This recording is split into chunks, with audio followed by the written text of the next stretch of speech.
tu penses que on peut penser correctement avec un corps épuisé? Tu peux t'agacer, c'est compréhensible, mais en réalité, cet agacement, tu en pâtis. Les gens sont recroquevillés, tout de suite, tu donnes pas confiance et les gens ne vont pas venir vers toi. Le hater a toujours raison, et le hater gagne toujours à la fin. J'avais 16-17 ans, j'allais me dire aux filles, ok, est-ce que tu pourrais me dire pourquoi tu me trouves pas beau? Non, mais t'es pas à mon goût. Non, en fait, c'est que j'ai la face pleine d'acné. Le vrai adversaire de la virilité, c'est... Bienvenue dans Corps et Esprit, Le média qui muscle votre corps et renforce votre esprit. avec Meryl, Et Flavio. fondateur de Pareto Santé, le coaching ultra personnalisé pour entrepreneurs et cadres. Et de Nutripreneur, les compléments alimentaires français et naturels pour améliorer votre énergie, votre sommeil et réduire votre stress. Chaque semaine, on explore la santé physique et mentale pour vous aider à maigrir. Déborder d'énergie et accomplir vos projets les plus fous. Bon épisode. Charles, merci beaucoup d'être avec nous aujourd'hui. Pour les quelques personnes qui vivent dans une grotte et qui te connaissent pas, est-ce que tu pourrais te présenter? Alors, vivant moi-même dans ma grotte, je comprends parfaitement que beaucoup de gens ne me connaissent pas. Je m'appelle Charles Robin, alias le précepteur. Beaucoup de gens connaissent ma voix d'ailleurs plus que mon visage, puisque je fais surtout des podcasts audio. Et je suis vulgarisateur de philosophie. Donc j'ai une chaîne YouTube et un podcast, Le Précepteur. Je suis également auteur de philosophie. J'ai écrit un livre publié chez Larousse. D'ailleurs, je vais le montrer, tiens, j'en profite. Qui s'appelle La Félicitations. philosophie, Ouais, c'est pour félicitations. vous aussi. Où j'initie le grand public à 20 philosophes. On appelle des grands philosophes, même si j'aime pas trop cette expression. Et mon axe, c'est de montrer que la philosophie est accessible à tous, pour peu que nous autres vulgarisateurs fassions l'effort de parler dans un langage clair, concret et accessible. Et donc c'est vraiment ça ma ligne de conduite, essayer de montrer que la philosophie c'est pour tout le monde, c'est pas si compliqué que ça, même si ça en a l'air, et même s'il faut quand même maîtriser un certain bagage technique, on peut quand même expliquer les choses de manière plus simple que ça n'est expliqué par les philosophes eux-mêmes. Je suis un peu un traducteur de philosophes. Ouais. C'est trop bien. Et puis en plus, de toute façon, le but du podcast, c'est aussi faire le lien entre le corps et l'esprit. C'est une notion qui te parle beaucoup.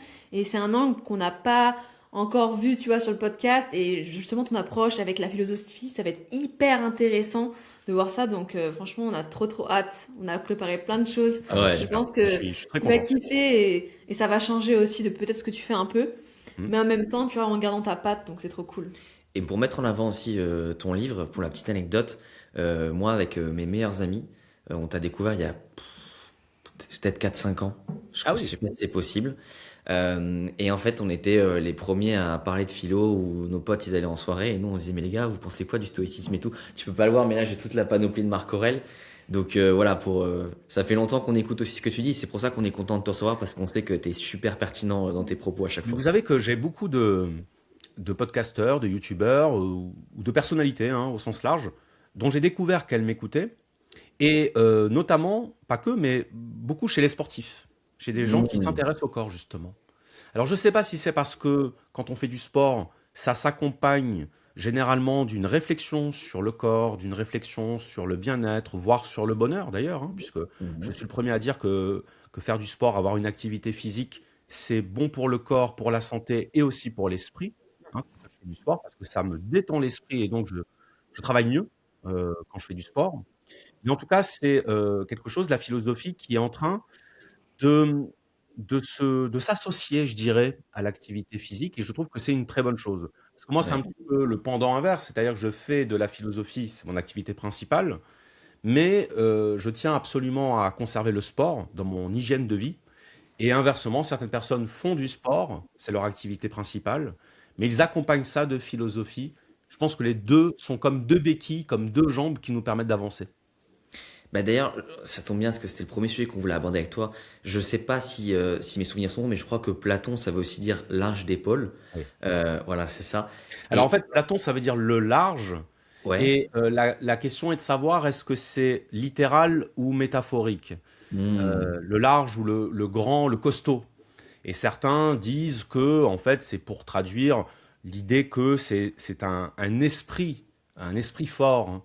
Mais d'autres disent qu'en fait, non, c'est simplement que physiquement, il était très bien bâti. Il pratiquait le pancrace, ce qui est un peu l'ancêtre du MMA. Donc on est très très loin de l'image qu'on pourrait se faire du philosophe complètement réfractaire au sport et à l'activité du corps. Mais c'est ça qui nous a étonné en fait quand on a créé le podcast Corps et Esprit. Il y a beaucoup de gens qui ont dit enfin un podcast qui lie les deux. Bien Et sûr. toi qui as quand même une excellente connaissance aussi du monde antique, pourquoi selon toi, à un moment, c'était lié et après on s'est dit tiens, on va dissocier et là j'ai l'impression que c'est en train de revenir parce que pour nos parents, c'était déjà un peu compliqué de rejoindre les deux. Là aujourd'hui, j'ai l'impression qu'on se pose plus trop la question. Ouais. C'est une très bonne question et j'ai une réponse. Euh, à partir du 15e, 16e siècle en Europe, il y a eu un mouvement qui s'appelait l'humanisme. Et l'humanisme prônait l'homme complet, l'homme ou la femme complet. Ouais. C'est-à-dire qu'il devait euh, pratiquer tous les domaines et toutes les disciplines. Donc sur le plan intellectuel, l'homme complet s'intéressait à la fois aux lettres, aux sciences, aux arts, euh, à la rhétorique, à la politique, à la morale. Donc c'était vraiment ça l'idée de l'homme complet. Mais il devait aussi cultiver le corps. Donc la gymnastique, hein, comme disaient les anciens. Et il se trouve que les humanistes s'inspiraient, ils puisaient leur philosophie chez les anciens, donc dans l'Antiquité, et notamment dans l'Antiquité grecque, chez qui on trouvait déjà ça. Et en fait, ce qu'il faut comprendre, c'est que dans l'Antiquité, il n'y avait pas de séparation entre les disciplines. Un philosophe était tout à la fois philosophe et mathématicien. Exemple, Pythagore. Il faut savoir que Ouais. Pythagore était un philosophe, mathématicien, comme Thalès. Et comme d'autres encore, métaphysique, politique, éthique, rhétorique, tout ça n'était que des facettes de la connaissance. D'ailleurs, mathéma, en grec, signifie la connaissance. Et, euh, et donc, pour les anciens, la sectorisation des savoirs n'avait pas de sens. Parce que les savoirs communiquaient les uns avec les autres. D'ailleurs, on le retrouve aujourd'hui à travers ce qu'on appelle la transversalité. Hein. Une approche transversale, c'est quand on va aborder une question en convoquant plusieurs disciplines. Mais en fait, c'est le fait de convoquer plusieurs disciplines qui est déjà un artifice. Puisqu'en réalité, la question qu'on se pose est déjà au carrefour de plusieurs disciplines. La psychologie implique de la sociologie, qui elle-même implique du politique, de l'idéologique, de l'éthique, etc., etc. Donc je pense qu'il y avait ce présupposé que l'esprit et le corps ne faisaient qu'un, parce que tout ne faisait qu'un, en réalité. Et pour moi, l'histoire de la modernisation de la pensée, c'est l'histoire de la sectorisation et de la spécialisation de la pensée. Avec ses avantages, c'est-à-dire qu'on a des savoirs quand même de plus en plus approfondis. Je partage l'idée qu'on a plus de connaissances au sens scientifique du terme aujourd'hui que dans l'Antiquité, mais ça s'accompagne d'une perte qui est la perte du sens de la relation entre les choses et de l'unité entre les choses. Et c'est pour ça que moi je suis un moderne ancien, parce que je prends dans la modernité tout ce qu'elle nous a apporté en termes d'accumulation de connaissances et de données, Ouais. mais je reste avec une mentalité d'ancien, c'est-à-dire l'idée que toutes ces données et toutes ces connaissances, il faut les faire dialoguer et les faire entrer en harmonie. Mais c'est une belle explication. Et pour toi, justement, tu penses que on peut penser correctement avec un corps épuisé? Ah, tout dépend de ce qu'on appelle correctement. Je dirais, ça c'est, j'en suis convaincu, c'est mon intime conviction, que l'état du corps influence, voire détermine, la qualité de la pensée.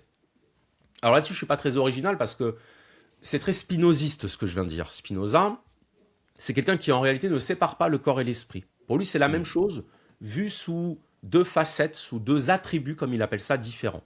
Bon.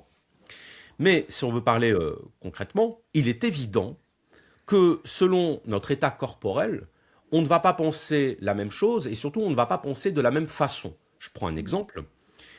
Si on est fatigué, que ce soit physiquement ou nerveusement, parce qu'on a une journée difficile, parce qu'on n'a pas beaucoup de sommeil, parce que tout un tas de choses de la vie moderne fait qu'on n'est pas reposé, eh bien, il est possible, en tout cas tendanciellement plus possible, qu'on ait une forme de pessimisme dans notre manière d'envisager les choses. C'est-à-dire que quand un problème va arriver, eh ben on va souffler, on va soupirer, on va s'agacer. Donc on va le traiter vraiment comme quelque chose qui vient alourdir un petit peu notre charge mentale présente. Alors que si on est quelqu'un de détendu, ou si on est dans un contexte favorable à la détente, qu'on vient de passer un bon moment, ou que, je sais pas moi, on a appris une bonne nouvelle, le problème n'en sera plus nécessairement un, ou en tout cas pas au même degré. Eh bien ça, c'est la preuve expérimentale que chacun peut faire dans sa vie quotidienne, que notre manière intellectuelle d'envisager les choses est influencée par l'état de notre corps ou notre humeur. Hein. D'ailleurs, on parlait d'humeur jusqu'au 19e siècle, hein, c'était un terme médical, alors aujourd'hui on dirait pseudo-médical, mais les humeurs, c'était considéré comme quelque chose qui avait une réalité chimique, et on sait très bien aujourd'hui, quand on utilise le mot humeur, que ça veut dire la manière dont on réagit émotionnellement aux choses. Oh ben ça, pour moi, c'est le lien entre le corps et l'esprit, c'est-à-dire l'émotion. L'émotion, c'est l'intermédiaire et l'interface entre le corps et l'esprit. Ce qu'on éprouve se traduit sous la forme d'une émotion qui elle-même va influencer notre manière de penser. On peut prendre l'exemple de Schopenhauer. D'ailleurs, c'est Michel Onfray qui, quand il était jeune, avait fait un livre qui s'appelait Le ventre des philosophes et qui s'amusait à expliquer pourquoi tel philosophe avait telle vision du monde par rapport à ce qu'il mangeait. Mais c'est pas idiot en réalité, parce que ce qu'on mange va forcément avoir des effets sur notre forme physique, notre état physique, et au-delà de la plaisanterie, ça a une réalité. Ben, je partage assez cette vision-là. Je pense qu'un corps dégradé a plus de chances de produire une pensée non pas dégradée elle-même, mais qui va Biaisé. biaiser dans le sens qu'il va considérer la dégradation comme un état normal. C'est hyper intéressant, oui. Mais il y a des contre-exemples. Parce que si on prend le cas de Nietzsche, Nietzsche était quelqu'un qui avait une santé extrêmement fragile. Hein. Il n'était pas du tout en bonne santé. Il a toujours eu des maux de tête. Enfin, il a eu des problèmes de toutes sortes qui l'ont d'ailleurs contraint à s'installer en Italie parce qu'il lui fallait un climat plus chaud, etc. Et pourtant, c'est quelqu'un qui prônait la volonté de puissance, donc la vitalité. Mais là aussi, si on voulait faire une sorte de psychologie inversée, on pourrait dire que c'est précisément parce que sa santé était défaillante que dans son système de pensée, il prônait la vitalité. Bon, moi, je ne m'aventure pas là-dessus parce que je pense qu'on a tendance à trop surinterpréter la philosophie des auteurs par rapport à leur vécu. Mais en tout cas, l'idée que le corps influence la pensée, pour moi, non seulement n'a rien d'absurde, mais elle relève presque de l'évidence. Mais même d'un point de vue chimique, Ouais. tu vois bien que quand tu fais une séance de sport après, tu réfléchis pas pareil, tu acceptes mieux le stress, et je trouve que tu as une plus grande clarté d'esprit. Et c'est hyper intéressant le contre-exemple de Nietzsche, c'est intéressant aussi ce côté psychologie inversée, mais c'est vrai qu'aujourd'hui, j'ai l'impression qu'avec l'ajout des perturbateurs endocriniens, des pesticides, et juste des aliments qui sont de la calorie vide, qui n'ont pas de bienfaits pour la santé, je pense, tu vois, poulet c'est bon, c'est des protéines, mais il n'y a pas de bienfaits. Je pense que beaucoup de gens ne se rendent pas compte qu'en fait, ils sont à 30-40% de leur capacité de réflexion, et qu'il y a toujours des contre-exemples. Tu vas forcément trouver un mec qui a créé une boîte un jour qui fait 50 millions à base de Coca tous les jours et Kinder Bueno, mais on doit quand même aller chercher le contre-exemple, ce qui pour moi quand même donne la tendance, tu vois. Mais totalement. Ouais. Si on prend par exemple une substance comme l'alcool. Bon, on est en France, on est français, l'alcool, ça fait un peu partie du patrimoine alimentaire, hein, j'ai envie de dire. Ouais. Mettre une bouteille de vin sur la table, c'est presque la norme. Toujours est-il que l'alcool, ça produit des effets à court, moyen, long terme. Bon. Et le fait est que quand on arrête l'alcool, eh ben, au bout de plusieurs semaines, on s'aperçoit, et ça c'est important de le signaler, on s'aperçoit d'une amélioration de la forme physique. Alors déjà parce qu'on dort mieux, hein, on est plus hydraté, hein, puisque l'alcool ça déshydrate énormément. Bon, bref, on sent très rapidement les effets bénéfiques. Hein. Donc là, je prends l'exemple c'est même pas un aliment, c'est vraiment une substance, c'est assez quand même toxique, l'alcool. Donc si on prend cet exemple-là, on s'aperçoit immédiatement d'un effet sur notre corps et sur notre esprit. Maintenant, si on veut aller dans les subtilités, un certain type d'alimentation, on est d'accord qu'il y a des aliments qu'on mange, comme on dit, pour se caler et pas pour se nourrir. Et moi, j'aime bien le verbe nourrir parce que pour moi, l'aliment, c'est la nutrition du corps, comme l'idée est la nutrition de l'esprit. Hein. Et donc, on peut penser tout et n'importe quoi, comme on peut manger tout et n'importe quoi, mais ce qui compte, c'est ce qu'on obtient à l'arrivée. Et quand tu parlais du fait que quand on avait fait une séance de sport, on pensait de manière plus détendue, j'ai une formule, c'est de dire que le stoïcisme, c'est de la sérotonine. Pourquoi le stoïcisme, c'est de la sérotonine ? Parce que le stoïcisme prône un état d'esprit qui est le nôtre par défaut, donc naturellement, quand on est suffisamment alimenté en sérotonine, c'est-à-dire la sérénité, c'est-à-dire la détente, et c'est-à-dire l'acceptation et la tolérance, etc., qui sont des prédispositions caractérielles à la compréhension. Qu'est-ce que je veux dire par là ? Je veux dire par là que le stoïcisme nous dit « essaye de comprendre pourquoi ce qui arrive, arrive ». Principe de rationalité. Le monde est rationnel, le monde ne peut pas avoir tort par définition puisqu'il est rationnel, à toi de le comprendre. Si tu ne le comprends pas ou si tu ne l'acceptes pas, le problème vient de toi. Mais quand tu dis ça à quelqu'un qui est stressé, nerveux, inquiet, ça marche pas. Eh oui. La personne elle a envie de te renvoyer dans tes 22 en te disant « mais t'es bien gentil avec tes conseils, mais premièrement, ça ne se commande pas. » Alors, ça ne se commande pas, mais ça s'influence quand même. Hein. Oui. L'inquiétude, le stress, l'agacement. Et puis, deuxièmement, il y a de quoi s'agacer, se stresser, s'énerver, s'inquiéter. Je dis, mais il y a de quoi de ton point de vue ? C'est-à-dire du point de vue de ton état caractériel. Mais en réalité, dans un autre état, alors admettons, on te fait fumer un joint, par exemple, tu vas te retrouver très détendu. Ou on te donne un anxiolytique. Bah, tu vas t'apercevoir que la même situation, tu ne vas pas du tout l'analyser de la même façon. L'idée, c'est qu'on a la raison de ses affects et qu'on a les arguments de ses émotions. Et que donc, une pensée n'est jamais neutre et abstraite et détachée du corps qui la produit, cette pensée. Ouais. La pensée est toujours l'émanation d'un corps qui pense. Voilà. Donc ça, c'est mon côté matérialiste. Hein. Je pense qu'on ne pense pas à partir de rien. Toute pensée est située, toute pensée est positionnée et elle est ancrée dans un corps.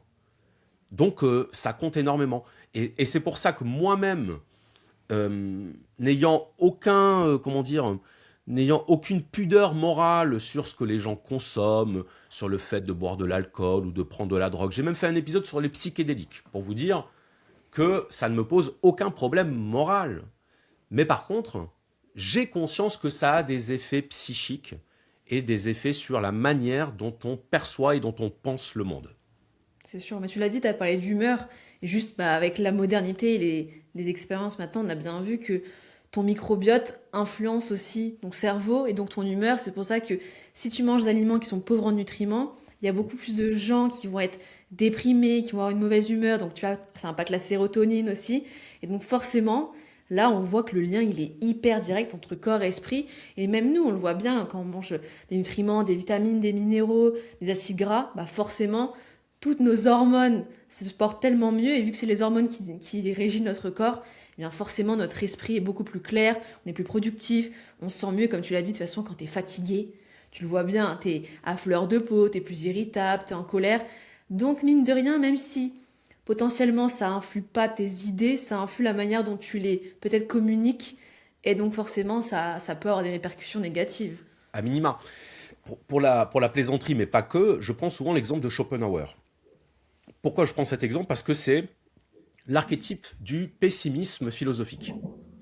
La vie oscille comme un pendule, de gauche à droite, entre souffrance et ennui. Bon. Donc on ne peut pas trouver plus pessimiste que Schopenhauer. Et il se trouve que c'est à la fois quelqu'un qui ne pratiquait pas d'activité sportive, donc privé d'une part importante de dopamine, quelqu'un qui n'aimait pas les gens, qui n'aimait pas le contact social, donc privé d'une part importante de sérotonine, et dont on ne connaît pas vraiment d'histoire d'amour, d'histoire charnelle, privé d'endorphines. Et finalement, ces hormones qui sont qualifiées habituellement dans le langage populaire d'hormones du bonheur, bah c'est comme si dans sa vie, il s'en était lui-même amputé. Ouais. Et donc, qu'y a-t-il d'étonnant à ce qu'un homme privé de toutes ces hormones du bonheur produise à l'arrivée une philosophie du désespoir ? Ça n'a rien d'étonnant. Et encore une fois, je ne dis pas que c'est la cause, que c'est l'explication de son système de pensée. Je dis que ce rapport au corps ne peut qu'alimenter cette manière de penser. Et que donc on ne peut pas s'étonner finalement qu'un corps privé de ce qui le rend heureux produise une pensée malheureuse. Bah ouais. C'est passionnant. C'est passionnant et t'as raison, j'avais jamais vu le truc de Schopenhauer comme ça. le pendule, je l'avais. Mais effectivement, comment tu veux émaner d'une réflexion positive? D'ailleurs, pour l'anecdote, avec Meryl, on est souvent pris pour des gens très optimistes, parfois même trop. Ouais. Et en fond, nous, on est convaincus, alors ça, qu'on est très joyeux de vivre aussi, mais qu'il y a une part de nous aussi qui dit on est tellement chimiquement éveillé. Mhm. J'ai dit chimiquement, je ne veux pas Chimiquement, partir ouais, sur un truc, voilà, que en fait, on est obligé d'être positif. Ouais. Peut-être Mais aussi du fait du jeune âge, c'est un autre sujet, mais quand oui, même. il y a tout un tas de facteurs qui entrent en ligne de compte. On est bien d'accord que selon le vécu, l'expérience, la situation sociale, enfin bref, tous ces critères-là que je connais en plus assez bien. Donc je suis conscient qu'il faut toujours nuancer, relativiser, mais en tout cas, il y a quand même des lignes conductrices. Mm. Et pour revenir un peu sur Spinoza, dont je parlais tout à l'heure, Spinoza, il a une théorie qu'on appelle la théorie des affects. Et donc, il explique que euh, ben, l'être humain est affecté. Affecté, ça veut dire qu'il éprouve, il ressent des affects qui peuvent être des affects de joie ou des affects de tristesse. Donc, positif et négatif pour aller vite. Hein. Lui, dans sa bouche, c'est pas disqualifiant de parler de positif ou de négatif. C'est pas un jugement de valeur, hein, c'est plus un Ouais. constat. Mm. Mais il évalue ça en termes de force vitale, hein, de ce qu'il appelle le conatus, c'est-à-dire de puissance d'agir. Et en gros, il explique qu'un affect de joie, c'est quelque chose qui augmente notre puissance d'agir, donc qui nous rend plus Mm. libres. Un affect de tristesse va diminuer notre puissance d'agir, donc nous rendre moins libres. Et là où c'est intéressant, c'est qu'il explique que la compréhension, ça produit, en même temps que ça résulte, d'un affect de joie. Et ça, c'est très intéressant parce que les stoïciens nous disent, plus tu comprendras, plus tu seras heureux. Et ça, c'est très important. Déjà parce que pour comprendre, il faut avoir envie de comprendre, donc il faut avoir déjà cette puissance d'agir qui nous porte à vouloir comprendre. Hein. On connaît tous des personnes qui sont obtus, qui ne veulent pas comprendre, et souvent elles sont émotionnellement renfermées, ces personnes-là. Donc c'est comme si finalement leur fermeture d'esprit était le reflet de leur fermeture émotionnelle. Bon. Et inversement, plus tu t'ouvres, plus ça te fait comprendre les choses, et plus tu les comprends, plus tu as envie d'en comprendre d'autres. Donc dans une forme de cercle vertueux. Moi je trouve ça très intéressant qu'on lit les deux, qu'on lit l'affect de joie, hein, c'est comme ça que Spinoza l'appelle, la joie comme à la fois condition et résultat de la compréhension. Parce qu'une fois qu'on a compris ça, pour le coup, on se dit, mais ça y est, j'ai compris quelque chose qui va m'aider à mieux vivre. Pourquoi à mieux vivre? Parce que ce qui nous rend malheureux au quotidien, mis à part les souffrances physiques, hein, les personnes qui ont des maladies, des blessures, même des traumatismes, Mm. mais pour, je dirais, la personne lambda, hein, qui n'a pas vécu de souffrance physique ou de traumatisme profond, qu'est-ce qui nous rend malheureux? Ce qui nous rend malheureux, c'est l'inacceptation. Ce qui nous rend malheureux, c'est l'incompréhension. C'est l'idée que les choses ne se déroulent pas comme elles devraient se dérouler. C'est l'idée qu'on n'obtient pas ce qu'on a mérité. Donc, tout ce qui nous rend malheureux est de l'ordre de la représentation. Et ça, les stoïciens en arrivent à dire que c'est la preuve que c'est nous qui nous rendons malheureux et non pas les événements. Parce que les événements sont ce qu'ils sont plus ou moins, je dirais, euh, Neutre. agréables ou... Non, mais je veux dire, dans notre perception des choses, plus ou moins agréables ou désagréables, plus ou moins plaisants ou déplaisants, tout ce qu'on veut. Mais les événements en eux-mêmes, c'est ce que tu dis, ils sont neutres. Les événements sont des informations. Et une information n'a de signification que celle que tu lui donnes, ou que celle qu'elle a pour toi. Donc, je sais pas, par exemple, tu as rendez-vous chez le médecin à 15h15 et à 15h30, tu es toujours dans la salle d'attente. Bon, bah, tu peux t'agacer, c'est compréhensible. Mais en réalité, cet agacement, tu en pâtis, tu en es la cible toi-même. On est la première cible de ses émotions. On est la première cible de sa colère, on est la première cible de sa frustration ou de son inquiétude. Pendant ce temps-là, le réel, lui, n'est pas modifié. Ça ne change rien. Notre émotion ne modifie rien à la situation objective. Là, les stoïciens nous disent, ça c'est important. C'est important de comprendre que là, votre malheur, vous en êtes la cause. Et le réel n'en est que le prétexte. Hein? Tu sais, c'est la fameuse expression, on m'a mis en colère. Non, tu Ouais. t'es mis en Ouais. colère. Tu t'y es mis toi-même. La personne, elle n'a pas fait quelque chose pour te mettre en colère, elle a fait quelque chose qui t'a mis en colère. C'est bien la preuve que cette colère-là, elle ne dépendait pas d'elle, elle dépendait de toi. Ouais. Donc c'est bien l'inacceptation de ce qui est qui nous rend malheureux. Et c'est là où je reboucle avec ce que je disais juste avant, c'est que plus on comprend, plus on accepte, non pas au sens où on justifie ou on légitime, mais au sens où on est conscient que ça existe et que ça fait partie de la réalité.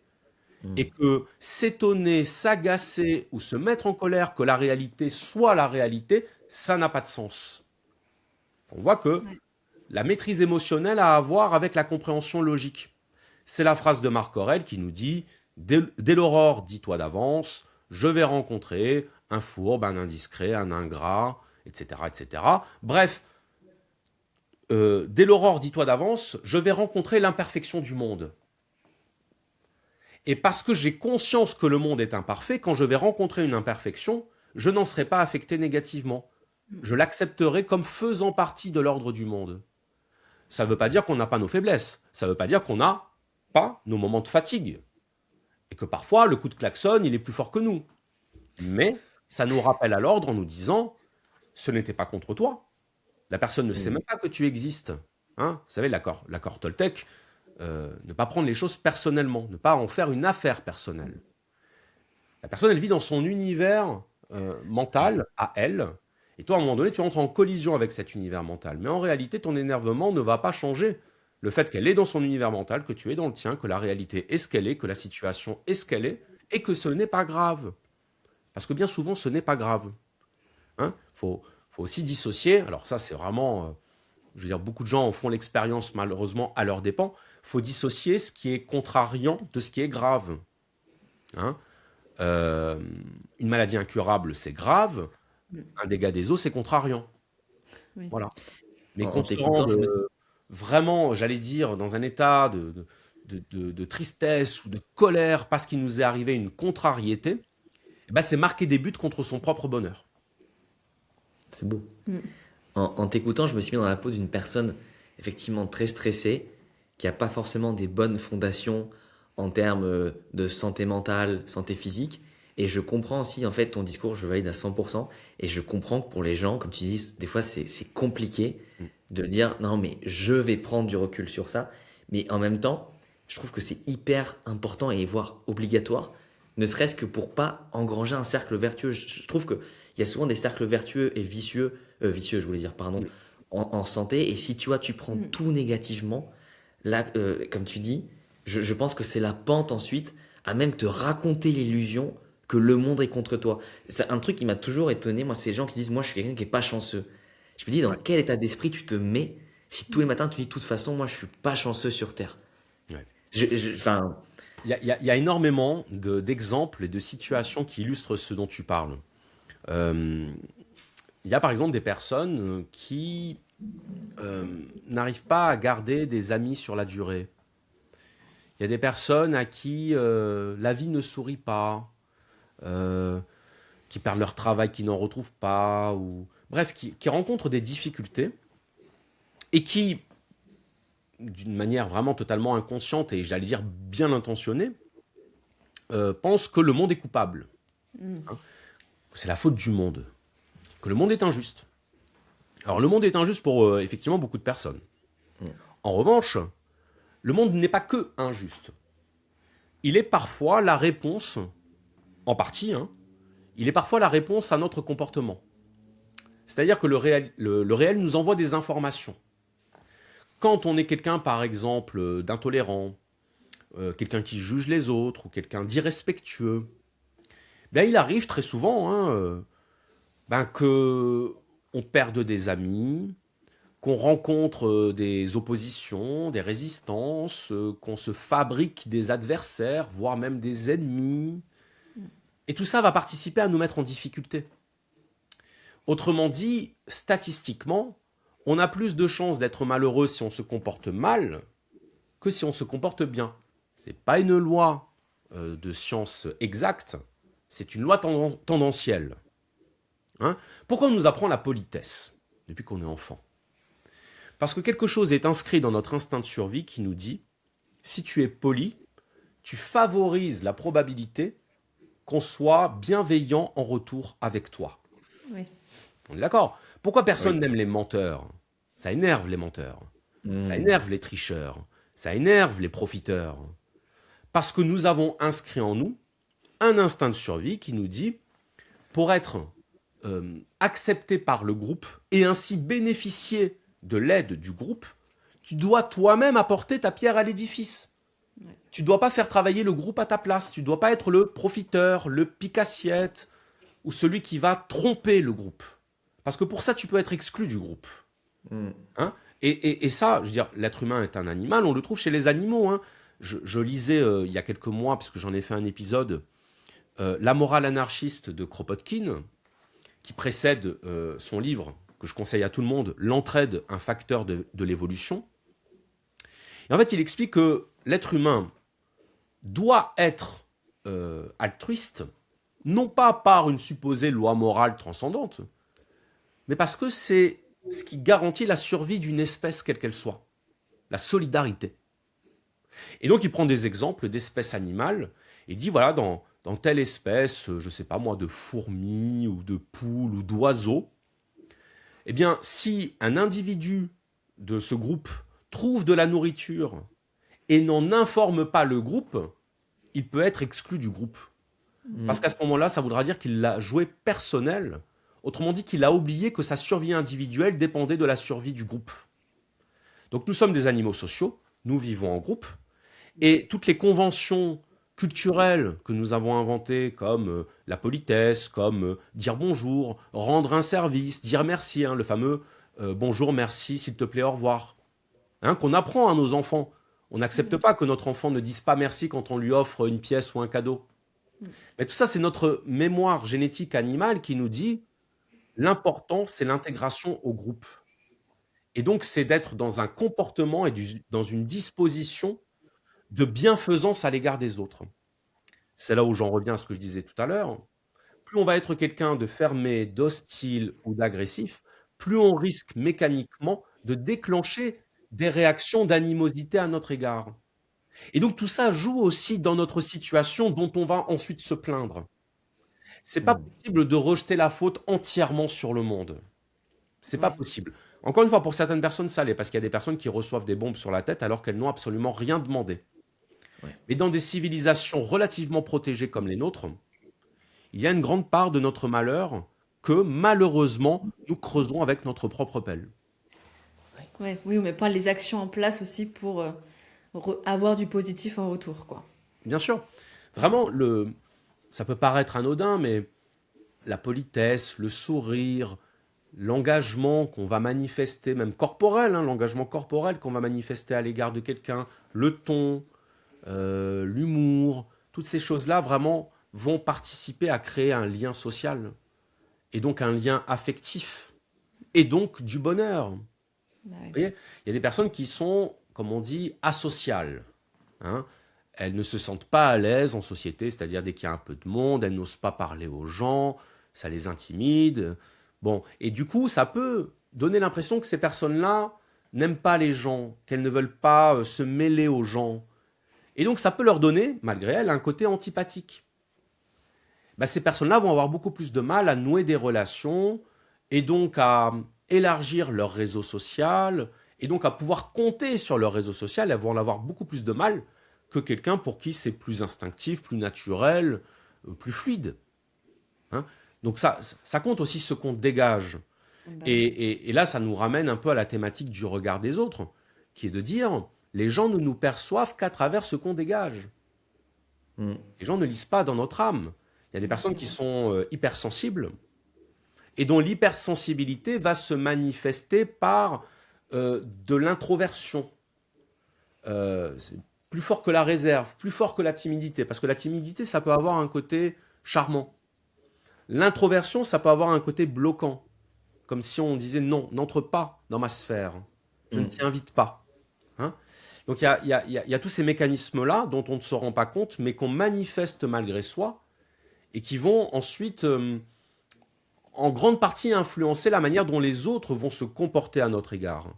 Moi, le nombre de fois où on m'a dit, mais Charles, en fait, t'es quelqu'un de super sympa. J'ai dit, bah oui. Mais qu'est-ce qui t'a fait en douter? Ah, je sais pas, parce que tu paraissais quand même quelqu'un, pas de rigide, mais d'assez froid, d'assez professionnel, d'assez. Je dis oui, je suis responsable de ça. Parce qu'effectivement, cette image-là, je la renvoie, involontairement, certes, mais je pourrais ne pas la renvoyer. Voilà. Je pourrais quelque part, essayer de travailler un peu sur ma chaleur communicationnelle à l'image. Hein.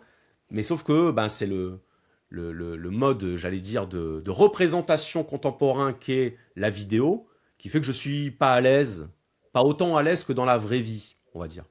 Donc dans la vraie vie, il n'y a pas cette caméra qui me suit en permanence et qui fait que je surveille un peu plus ce que je dis ou ce que je fais. Donc je parais plus sympathique finalement quand il n'y a pas de caméra. J'en ai conscience. Et je ne vais pas dire « Ah mais non, mais tu te trompes sur moi, tu me juges mal en disant... » Non, je dis « Ok, d'accord, j'entends l'information. C'est l'impression que tu as. Une impression ne se discute pas. Comme un ressenti ne se modifie pas par des arguments. Ça s'entend. Et ensuite, on décide ou pas d'en tenir compte. Et donc, l'idée qu'on ne soit pas ce qu'on paraît être, c'est une information très importante sur qui on est, en réalité. Hein? Parce que comment sait-on ce que l'on est? On n'en sait rien. On a notre vie intérieure qui est fluctuante. On ne pense pas toujours la même chose, on ne ressent pas toujours la même chose. On se voit devant un miroir, mais ce qu'on voit, c'est notre perception, et non pas ce qu'on est. Idem sur les photos, idem sur les vidéos. Idem avec le jugement des autres sur nous. Les gens ne vont pas nous percevoir de la même façon. Donc être alerte, hein, vous parliez tout à l'heure d'éveil chimique, être éveillé au fait qu'on ne ressemble pas à ce qu'on pense être, je pense que c'est quelque chose qui nous fait cheminer vers une forme de sagesse. Et puis même, tu as parlé de la posture. Enfin, l'être humain aussi juge très vite, il va te scanner en quelques secondes et on le voit, la posture, bah, c'est aussi un peu la théorie des homards de Peterson. En fait, si les gens sont recroquevillés, bah, tout de suite, tu donnes pas confiance et les gens ne vont pas venir vers toi, vont te trouver, comme tu as dit, introverti, timide ou voire pas chaleureux du tout. Et en fait, c'est pour ça que je trouve que le lien entre l'esprit et le corps, il est hyper important parce que tout de suite, quelqu'un qui va se tenir droit, il va ressentir beaucoup de confiance en lui. Quelqu'un qui est musclé, il va être plus droit, il va mieux s'exprimer, il va mieux parler. Et tout de suite, tu vois, il y a vraiment un lien. Et tu as l'impression que la personne est plus intelligente, intéressante. Alors qu'en soi, la posture ne change pas les connaissances ou les compétences intellectuelles. Mais tout de suite, pour l'être humain, bah, ça change énormément la posture. Et c'est pour ça que nous, qui coachons beaucoup d'entrepreneurs notamment, on leur dit, mais en fait, vous ne vous rendez pas compte à quel point d'être plus musclé, vous allez avoir meilleure confiance en vous, meilleure posture, et donc du coup, même dans le business, vous vous sentirez tellement mieux, les gens viendront à vous, auront envie de travailler avec vous, et vous feront confiance, parce que bah, tout de suite, vous dégagez une meilleure image, une meilleure posture, et notamment la confiance. Et comme tu l'as dit, l'humain est altruiste, on a envie d'avoir confiance envers l'autre, et tout de suite, une posture peut tout changer, quoi. Totalement. Voilà, c'est là où justement j'allais en venir. L'opposition entre la crispation et la détente. C'est-à-dire que quelqu'un qui paraît crispé est quelqu'un qui inspire. C'est instinctif, hein. C'est-à-dire pas de jugement. C'est quelqu'un qui inspire l'insécurité. Parce que quand on voit quelqu'un de crispé, stressé, tendu, peu importe le terme, hein, je ne suis pas spécialiste, on voit quelqu'un qui a peur. Et la peur est communicative. Si je vois quelqu'un qui a peur, je me dis qu'il doit avoir des raisons d'avoir peur, autrement dit, il y a un danger. Ouais. Donc s'il y a un danger, je dois avoir peur. C'est fou. Je vois quelqu'un qui a peur, ça m'inspire de la peur. Très archaïque. D'ailleurs, René Girard, qui est un auteur que j'admire et que je respecte énormément, parlait de la théorie du mimétisme, hein, du désir mimétique, de la rivalité mimétique. Et il y a des mouvements des mouvements sociaux, des mouvements psychologiques qui sont parfaitement mimétiques. Exemple, j'étais tombé sur une vidéo comme ça sur Instagram, je crois, où on voyait une terrasse d'un café le soir, et puis un jogger qui passait, donc qui faisait son footing devant la terrasse de café, puis à un moment donné, une personne a cru que le jogger fuyait un danger, puisqu'il était en train de courir. Elle s'est levée, elle s'est mise à courir, et au bout de 3 secondes, toute la terrasse avait rejoint le jogger en courant, croyant qu'il y avait un danger. Donc c'est ce qu'on appelle le cerveau reptilien dans ces moments-là qui réagit, c'est-à-dire une peur soudaine qui nous envahit, qui nous dit « alerte, il faut courir », donc la fuite. Bon. C'était absurde, mais en même temps, c'était totalement logique. Donc la crispation, elle génère instinctivement et animalement de la peur et de la méfiance, pour ne pas dire de la défiance. On se méfie, on a peur de quelqu'un qui a peur. Hein. Surtout que la peur peut provoquer et peut conduire à des comportements totalement irrationnels et imprévisibles. Hein. Rien ne fait plus peur que la peur. À l'inverse, la confiance en soi. Alors attention, la confiance n'est pas l'arrogance, n'est pas la suffisance. La confiance, c'est une forme de détente. D'accord ? La confiance, c'est, je dirais, c'est le mental qui se détend. C'est-à-dire qui ne craint pas, qui n'est pas dans une situation de stress, qui ne se sent pas en danger. Eh bien, ça va naturellement véhiculer de la confiance de celui qui nous observe, de celui qui est en interaction avec nous. Donc la confiance, elle se communique, elle aussi, comme la peur. Donc on se sent à l'aise avec quelqu'un qui est à l'aise. D'ailleurs, c'est l'expression, hein, mettre à l'aise quelqu'un. Quelle est la meilleure manière de mettre à l'aise quelqu'un? D'être à l'aise soi-même. Okay. C'est vrai. Quand vous rencontrez quelqu'un et que ce quelqu'un, vous vous rendez compte qu'assez rapidement, il est assez familier avec vous, il est assez chaleureux avec vous, il fait de l'humour avec vous, mais qu'est-ce que vous faites? Vous vous ajustez et vous faites la même chose.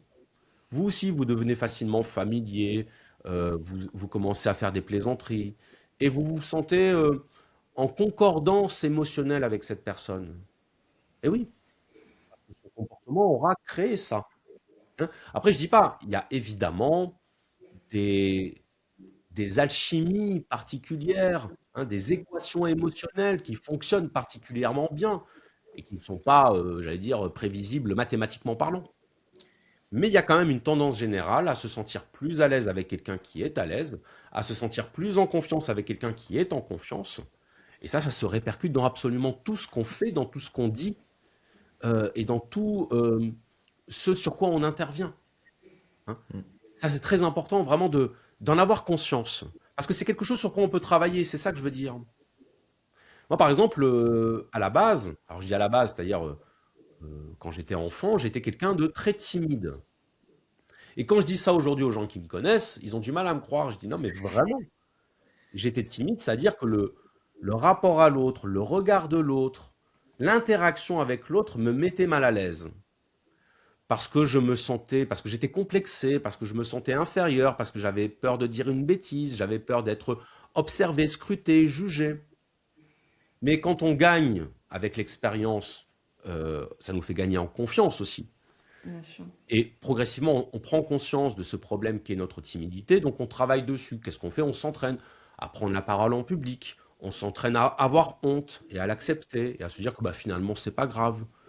On est toujours vivant, on est toujours debout, et que, à part dans la tête de celui qui m'a vu en train de me casser la figure dans la rue, il ne s'est rien passé. Ouais. On post-rationalise. Et ça se travaille. Et c'est pour ça que les gens qui vous écoutent, votre audience, je leur fais passer le message. Je leur dis, si vous êtes dans une situation où vous avez l'impression de ne pas être à l'aise socialement ou de ne pas être forcément optimal dans votre rapport aux autres, sachez que vous pouvez travailler dessus, évoluer, progresser. Et ça passe par de l'entraînement et de la mise en situation. Parce que là, du coup, tu t'es entraîné plutôt mentalement à être en confiance. Est-ce que tu sens qu'aujourd'hui, le fait d'avoir travaillé sur ton corps t'a rendu plus confiant? Oui, incontestablement.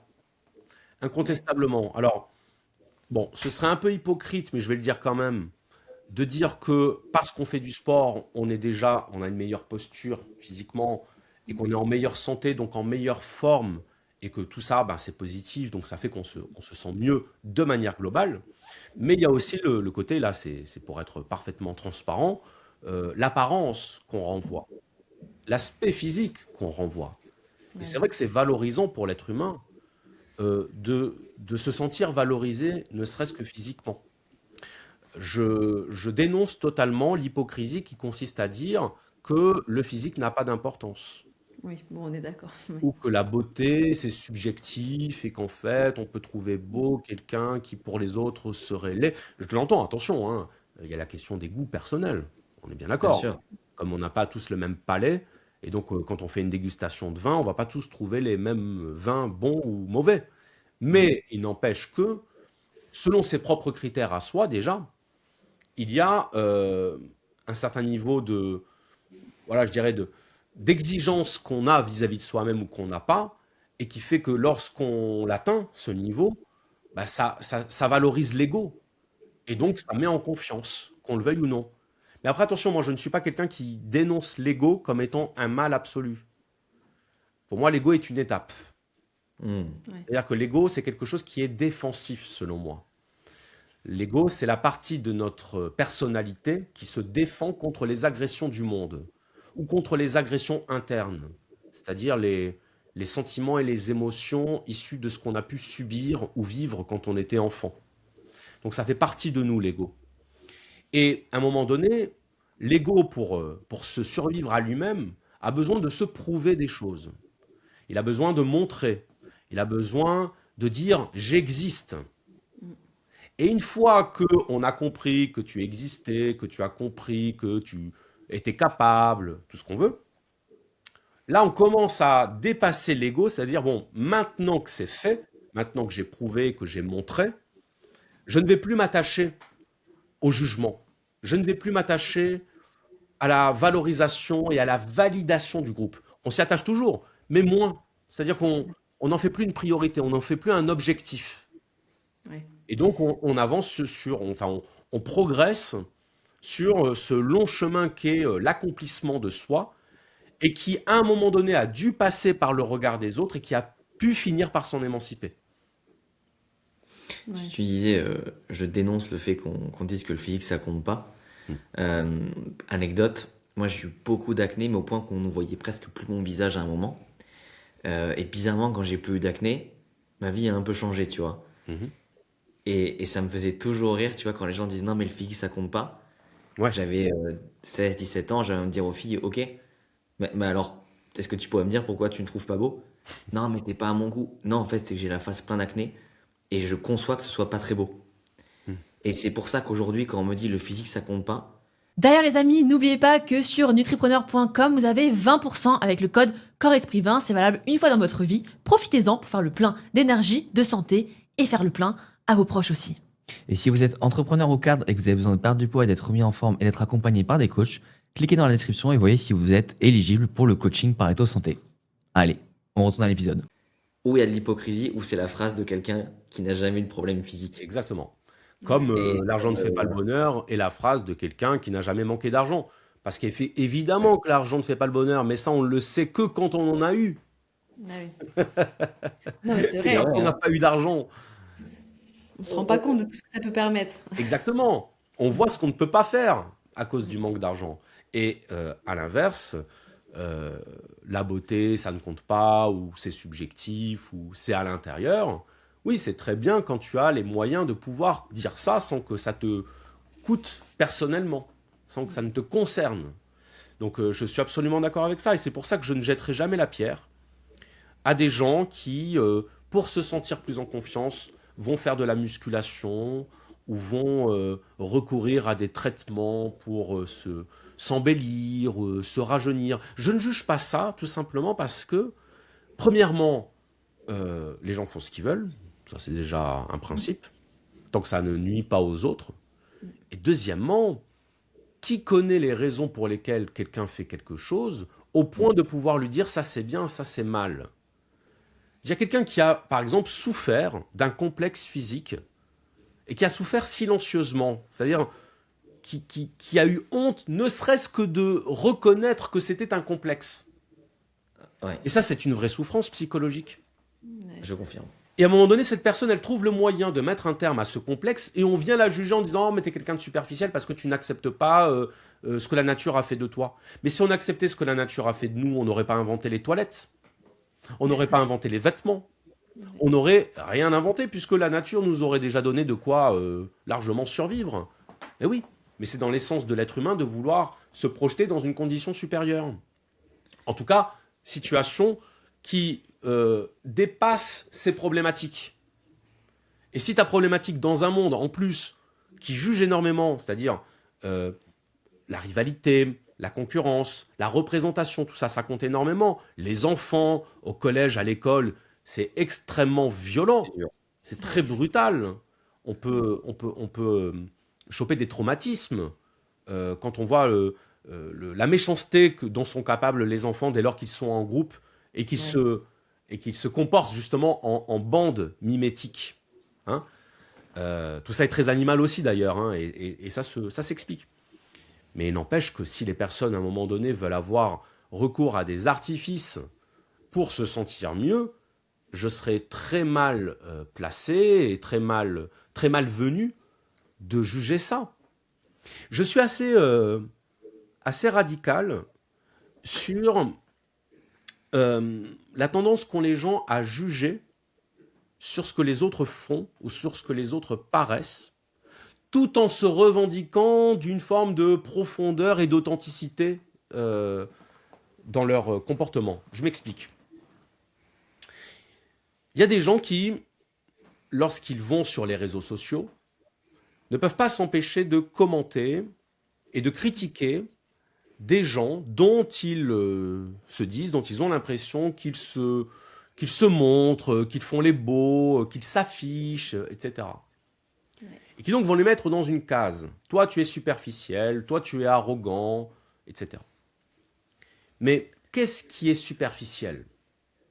Est-ce que c'est le fait de poster une photo de soi, en train de passer un bon moment, ou en train de faire une séance de sport, ou peu importe ? Ou est-ce que c'est le fait de juger cette personne sur la base de cette photo ? Si la superficialité, c'est le fait de donner de l'importance aux apparences, qu'est-ce qu'il y a de plus superficiel que de juger sur une photo ? Oui. Et Comme ça. d'autant plus que les personnes qui souvent jugent sur une photo, en disant tu te montres, tu t'affiches et tu t'exhibes, sont les premières à exhiber leurs émotions et leurs opinions comme si elles étaient le nombril du monde. Est-ce que ce n'est pas un peu plus indécent d'exposer et d'exhiber ses pensées et ses émotions que d'exposer et d'exhiber une partie de son corps ou de son environnement ? Je pose la question. Je dis simplement qu'on a souvent l'impudeur à géométrie variable et le jugement à géométrie variable. Je pars du principe qu'à partir du moment où on a besoin de critiquer ce que font les autres alors que ça ne nous affecte pas, le problème vient de nous. Pourquoi ce besoin de critiquer des gens qui font des choses qui nous déplaisent ? Pourquoi ces choses nous déplaisent ? Qu'est-ce qui s'exprime derrière finalement cette animosité ? Est-ce que c'est pas un manque de confiance ? Ça peut être un manque de confiance, comme ça peut être une forme mal-être. de... Comment ? Un mal-être ? Oui, voilà, c'est ça, de mal-être, un inconfort personnel, une situation personnelle qui ne nous convient pas, en tout cas qui ne nous convient pas suffisamment pour qu'on ne puisse pas s'empêcher de critiquer la situation des autres. Parce que quand tout va bien, on n'a pas le temps, et on ne prend pas le temps, de critiquer ce qui nous dérange chez les autres. Surtout, et j'insiste là-dessus, quand ça n'interfère pas avec notre propre existence. Quand ça c'est n'interfère pas dans notre vie, que la personne ne nous fait rien de mal. C'est-à-dire, tu vois quelqu'un qui poste une photo de lui à la salle de sport, ça te dérange, tu peux bloquer la personne, tu peux dire ce contenu ne m'intéresse pas. Enfin bref, tu as des tas de solutions. Mais mettre des commentaires ou aller dire à la personne que ce qu'elle fait ne te plaît pas, si on réfléchit à la logique profonde qui conduit à ce type de comportement, on s'aperçoit qu'il y a quelque chose de l'ordre du mal-être et de ce que Nietzsche appelait le ressentiment. C'est-à-dire le besoin de faire savoir notre mal-être et le besoin d'en accuser l'autre. C'est-à-dire Et on voit- on se venge sur celui qui réveille notre mal-être. Ouais. C'est là que tu vois que la société va mal. Parce que du coup, sur les réseaux sociaux, C'est beaucoup, rude, hein. ouais, c'est beaucoup de négatifs. Hein. Ah mais de toute façon, les réseaux sociaux, enfin Internet en général, hein, puisque ça existait déjà sur les forums, hein, pour ceux qui ont connu les forums, À l'époque. à l'époque, c'est le lieu de déversement du ressentiment. Ouais. Ce qu'on appelle, j'allais presque parler au passé, ce qu'on appelle encore le hater. Je dirais tout à l'heure pourquoi j'ai failli en parler au passé. Le hater, c'est quelqu'un qui n'existe que par la détestation de ce que font les autres. C'est son moteur. Vous remarquez que dans ce que je viens de dire, son moteur, c'est d'exister. Et il faut trouver un moyen d'exister. Et quand on ne produit pas, quand on ne crée pas, bien le seul moyen d'exister, c'est de critiquer ce que font les autres. Parce que critiquer, tout le monde en est capable. Et surtout, la critique n'a pas besoin d'être légitime, pertinente et justifiée pour faire effet. Hein, le meilleur exemple de ça, c'est l'insulte. Qu'est-ce que c'est l'insulte fondamentalement? C'est le ressentiment qui s'exprime verbalement sans avoir besoin de se justifier, sans avoir besoin de dire d'où tu parles et de quelles compétences tu te revendiques. D'accord? Et une insulte ne devrait nous affecter en réalité qu'à la hauteur de celui qui la prononce et qu'à la hauteur de son contenu. Mais quelqu'un qui nous insulte, qui ne nous connaît pas et dont l'insulte qu'il profère n'a rien à voir avec ce que nous sommes, ça ne devrait pas nous atteindre. Ouais. Le fait est que ça nous atteint. On en revient à l'ego. Hein, on a tous un ego, celui qui critique comme celui qui est critiqué.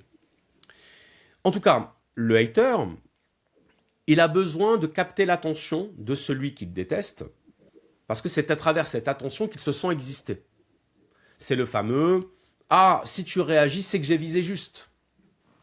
Non, si je réagis, c'est que je n'aime pas entendre d'insultes ou de choses fausses sur moi, donc je rétablis les choses. Oui, mais tu as quand même réagi. Ok, d'accord. Le hater a toujours raison. Et le hater gagne toujours à la fin. Voilà pourquoi il faut l'ignorer. Et c'est là où j'en arrive à ce que j'ai dit par un lapsus révélateur à l'instant. Le hater, pour moi, est en voie d'extinction parce qu'il y a une prise de conscience que je pense qui est loin d'être terminée, mais qui s'achemine tranquillement vers le fait que de plus en plus les gens en ont marre du ressentiment et de l'expression de ce ressentiment stérile. Et que sur la longue durée, on ne retient pas les haters, on ne retient pas les destructeurs, on retient les constructeurs. Voilà. À moins que les destructeurs aient fait de leur projet de destruction un art mémorable. Voilà. Sainte-Beuve, qui était un critique littéraire, est resté dans les mémoires de la littérature comme étant un critique qu'il fallait lire, parce qu'il a élevé la critique au rang d'art. D'accord ? Nietzsche le détestait parce qu'il était justement une forme d'expression du ressentiment, mais Nietzsche lui-même est considéré par certains comme un représentant du ressentiment, c'est-à-dire de quelqu'un qui critiquait l'état du monde, qui critiquait l'état de l'Europe au XIXe siècle. Bref, toujours est-il qu'on peut avoir du talent dans le ressentiment et dans la critique, mais généralement, on s'aperçoit que la critique, le ressentiment, la colère, tout ça, ce n'est que perte de temps. Moi, j'ai envie de dire aux gens qui sont engagés dans un projet ou dans une démarche ou dans un accomplissement quel qu'il soit, considérez que les personnes qui vous critiquent ou qui vous insultent, ce sont des personnes qui vous font des doigts d'honneur alors que vous roulez sur l'autoroute. On les Est-ce voit que pas. vous allez vous arrêter? J'aime bien la métaphore. Vous n'avez pas le temps de vous arrêter. Ce serait dangereux de vous arrêter. Vous pourriez provoquer des accidents. Mais surtout, ça n'aurait aucun sens de vous arrêter. Donc ne vous arrêtez pas. Ne vous arrêtez pas. Parce que dites-vous bien qu'une fois que vous serez passé, les personnes qui vous font des doigts d'honneur vous auront déjà oublié. Elles seront en train de faire des doigts d'honneur à celui qui arrive derrière vous, à une autre personne. Vous n'existez pas pour elle. Là encore, vous n'êtes qu'un élément de leur décor existentiel. Vous n'existez pas. Donc ne leur accordez pas le privilège de l'existence en vous arrêtant, en leur répondant ou en vous justifiant. Ça ne sert à rien. Ça ne servira plutôt qu'à vous prendre de l'énergie pour un résultat nul. C'était très intéressant. Et on est parti sur cette discussion à la base parce qu'on t'a demandé, c'est dingue, comment tout est lié. Genre, est-ce que tu te sentais mieux depuis que tu as fait du sport? Et je trouve ça fou le cheminement et ça montre à quel point en fait quand on peut commencer à parler du corps, on arrive sur quelque chose de l'esprit. Et là j'ai envie de te ramener sur le corps parce qu'on avait une question, parce qu'on a vu une de tes photos sur Insta quand même où tu affiches un physique qui est hyper impressionnant. Donc déjà félicitations pour ça. Ouais, félicitations. Merci. Est-ce que tu pourrais nous dire un peu c'est quoi tes routines santé? Parce que de mémoire dans ton post tu as dit j'ai 40 ans et j'ai la forme de ma vie. Ouais. Plus exactement, si je me rappelle bien, mais je peux me tromper, hein, auquel cas il faudra me corriger. que mon objectif à la veille de mes 40 ans, c'était de retrouver la forme physique de mes 25 ans. Ah, ça, je savais pas. Et j'ai bien dit la forme physique et non pas le physique. C'est-à-dire, la forme physique, c'est aussi une question de sensation. C'est pas qu'une question d'esthétique. Hein. Et donc, ça, alors si on veut faire reposer ça sur des critères, disons, objectifs, ça représente un poids qui était celui que j'avais à mes 25 ans. Et ça représente aussi un niveau de performance et de fonctionnalité physique que j'avais à 25 ans. Grosso modo, à 25 ans, je devais peser 72 ou 74 kilos. Je fais 1m75, hein, donc je ne suis pas grand. Là, j'étais monté à 82 kilos ces dernières années, ces derniers mois, etc. Et donc, j'ai réussi à, effectivement, réatteindre les 74 kilos. Et en termes de performance physique, bah, c'est combien je soulève, combien je tire, est-ce que je suis capable de faire mes séances sans me blesser. Bon, aujourd'hui, je dis souvent pour me plaisanter, mon objectif aujourd'hui en termes sportifs, c'est ne pas me blesser. Voilà. Ok. C'est l'objectif numéro 1. L'objectif numéro 2, c'est d'avoir la forme physique de mes 25 ans. Et ben, j'y suis arrivé. Bravo. Alors, j'y suis arrivé comment? Le matin, je ne déjeune pas. Plus maintenant.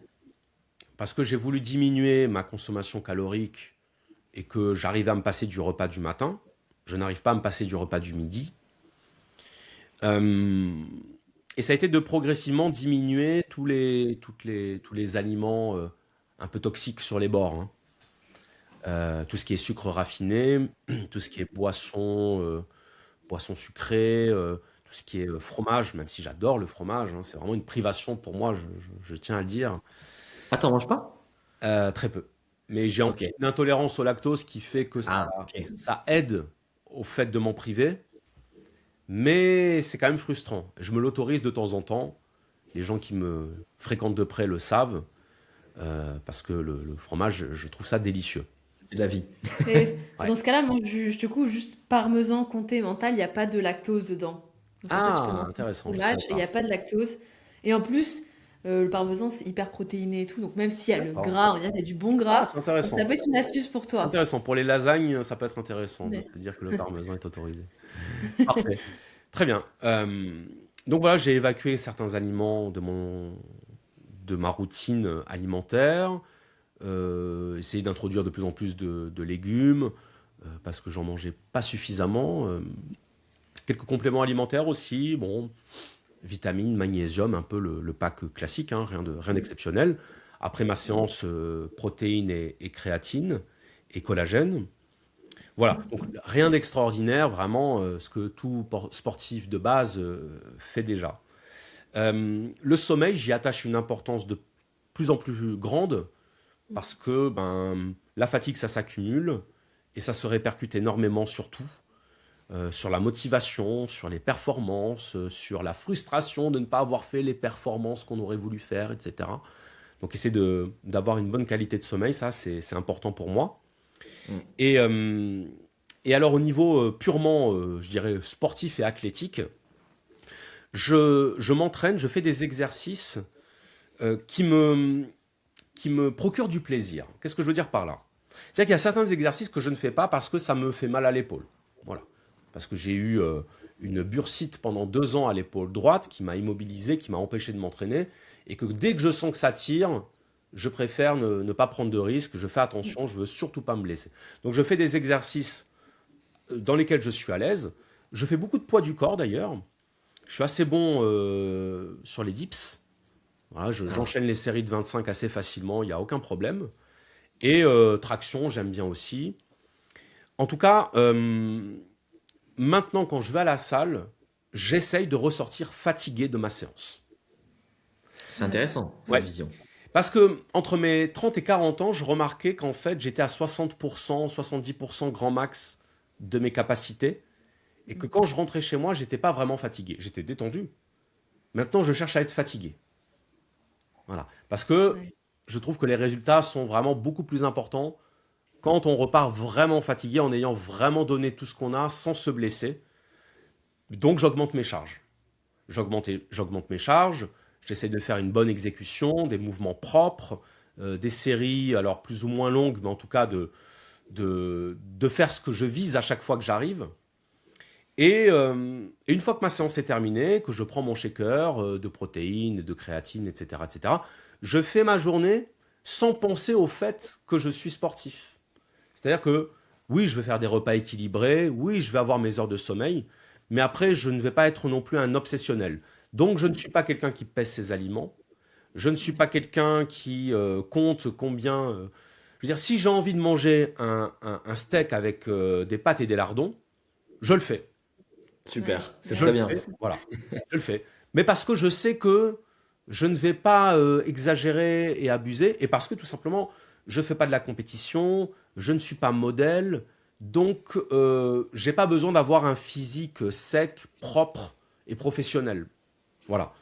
Le physique que j'ai. Après, attention, hein, j'ai un avantage génétique, c'est-à-dire que génétiquement, je suis plutôt mince. Mon père était quelqu'un de très mince et de plutôt musclé.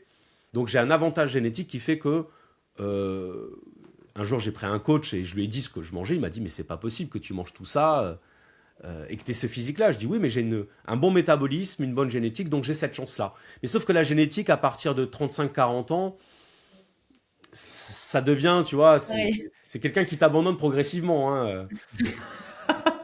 Donc faut pas tout miser là-dessus quoi. Faut pas tout miser là-dessus. Mais je trouve que c'est important d'avoir un physique dans lequel on se sent à l'aise et qui fait que quand on marche, quand on se promène, quand on fonctionne socialement au quotidien, de se dire je ne supporte pas, je ne subis pas mon physique. Ouais. Mon physique me permet des choses. Ça me permet, si mon ami m'appelle un dimanche matin pour déménager son lave-linge dans le garage, je sais que physiquement, je peux le faire sans avoir peur de me blesser, sans trouver une excuse parce que j'ai peur de me faire mal ou de ne pas y arriver. Non, voilà, fonctionner physiquement, je trouve que c'est important.